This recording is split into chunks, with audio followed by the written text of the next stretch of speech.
Good morning. Welcome in. It's the Martin Morning Report on a Christmas Eve. Baby, it is December 24th. It is 2024, and it is time for the Martin Morning Report, brought to you by Clarinda Regional Health Center, advancing exceptional care by providing quality care Close to home.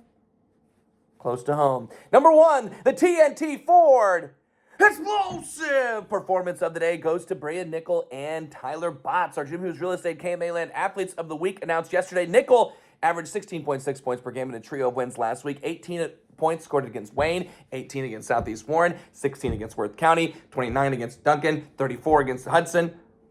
Tyler Botts had 26 points and 8 boards for against Logan Magnolia, 24 points and 7 rebounds in an OT win over Audubon. Moving on, number two. Council Bluffs Abraham Lincoln has hired Adam Sanchez as their new boys soccer coach. Holy cow! It's an amazing hire. He was the head women's coach at Iowa Western. 154 wins over the past 10 seasons and 2 national championships. Adam loves soccer so much, he's like, you know what? I also want to coach soccer in the spring.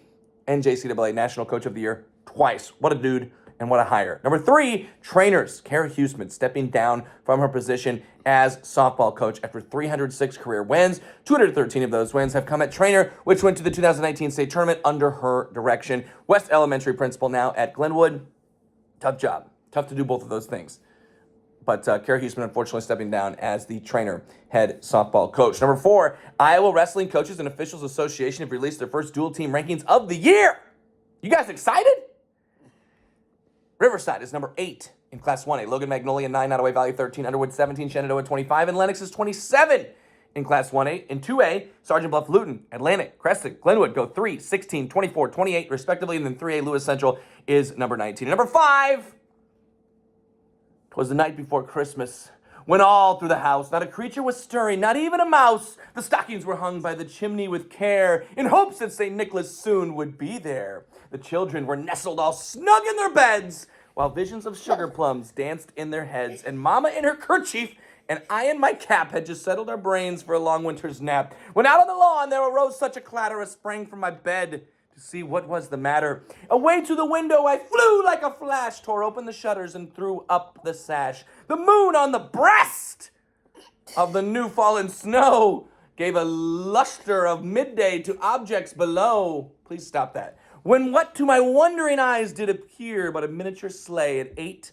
tiny reindeer with a little old driver so lively and quick, I knew in a moment he must be St. Nick. More rapid than eagles, his coursers they came, and he whistled and shouted and called them by name. And he, now Dasher, now Dancer, now Prancer and Vixen, O Comet on Cupid, on Donner, on Blitzen, to the top of the porch, to the top of the wall. Now dash away, dash away, dash away, all, as leaves that before the wild hurricane fly, when they meet with an obstacle mount to the sky. So up to the housetop on the coursers they flew, with a sleigh full of toys and St. Nicholas too. And then in a twinkling I heard on the roof the prancing and pawing of each little hoof. As I drew in my head, I was turning around. Down the chimney St. Nicholas came with a bound. He was dressed all in fur from his head to his foot, and his clothes were all tarnished with ashes and soot. A bundle of toys he had flung on his back, and he looked like a peddler just opening his pack.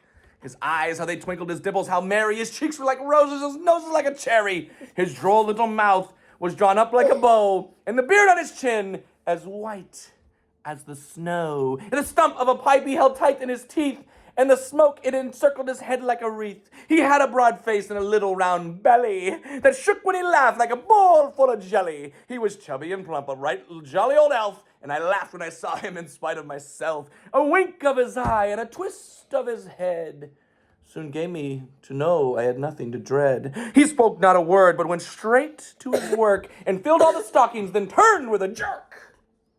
And laying his finger aside of his nose, and giving a nod up the chimney he rose. He sprang to his sleigh, to his team gave a whistle, and away they all flew like the down of a thistle. But I heard him exclaim, ere he drove out of sight, Happy Christmas to all, and to all a good night.